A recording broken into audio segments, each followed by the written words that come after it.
Hello friends, welcome my YouTube channel Rauda Gaji. Today I will discuss the section 1 of the Code of Criminal Procedure 1973. So let's get started. এটা সিআরপিসির first part, সেই জন্যে আমি CrPC এর বেসিকটা বলবো।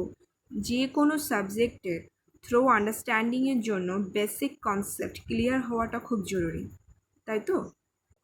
Criminal Procedure Code, as you all knows, এটি 1973 এর act.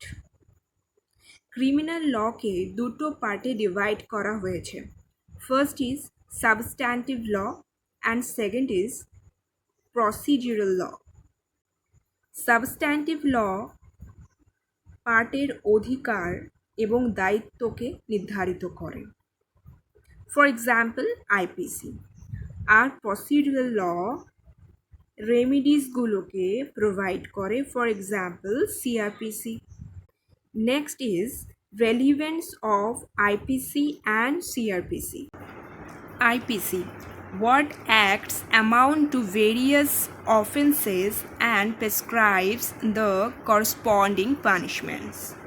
কোন কোন অ্যাক্টসগুলোকে অফেন্সিভ ধরা হবে আর ওইগুলোর কী পানিশমেন্ট হবে সেইগুলো আইপিসিতে বলা আছে। Next is CrPC.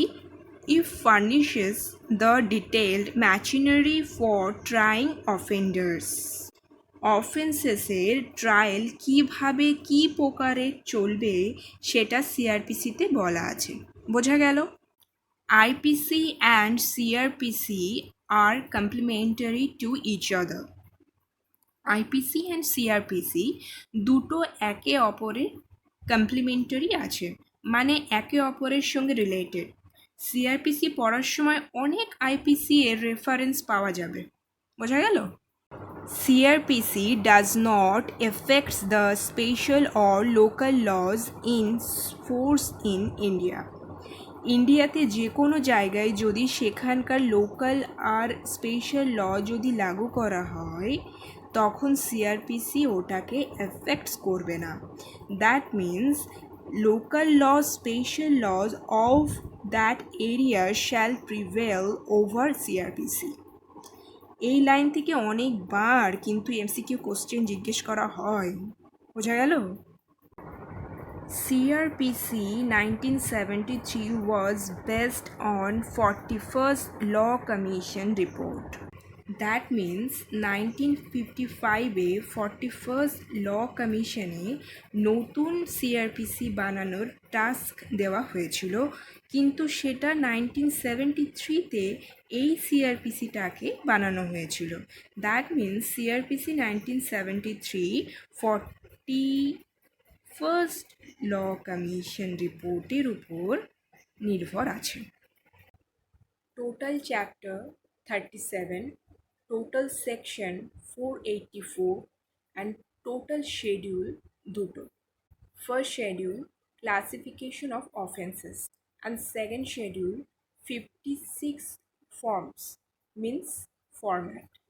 সামান্সের কি ফরম্যাট আছে, অ্যারেস্ট ওয়ারেন্টের কি ফরম্যাট আছে, এগুলো মেনশন আছে 56 ফর্মসে, মানে 56 ফরম্যাট এখানে মেনশন করা আছে।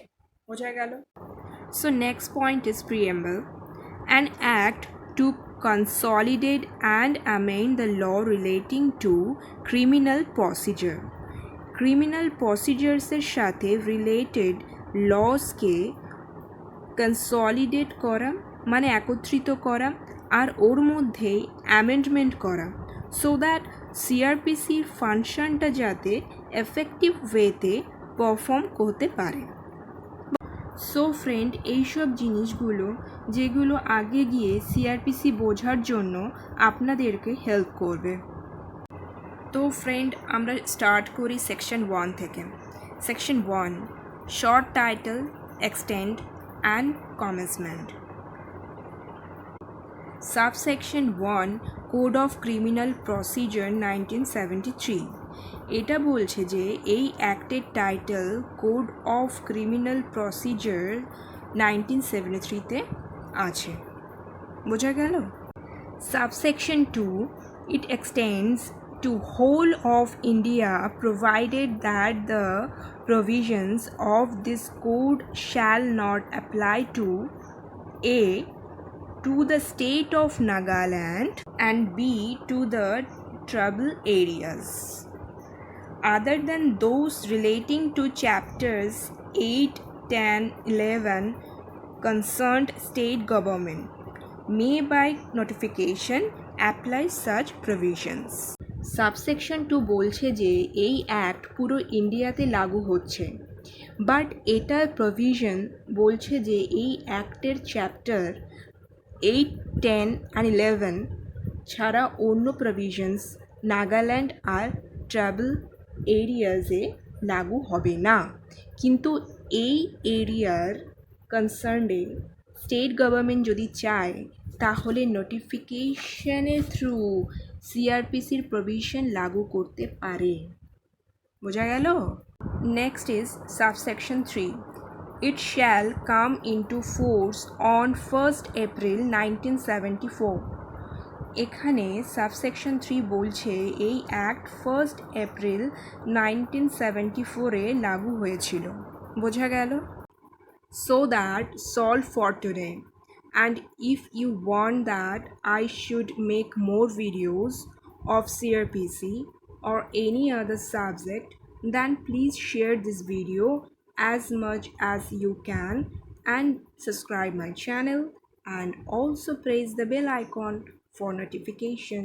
Thank you.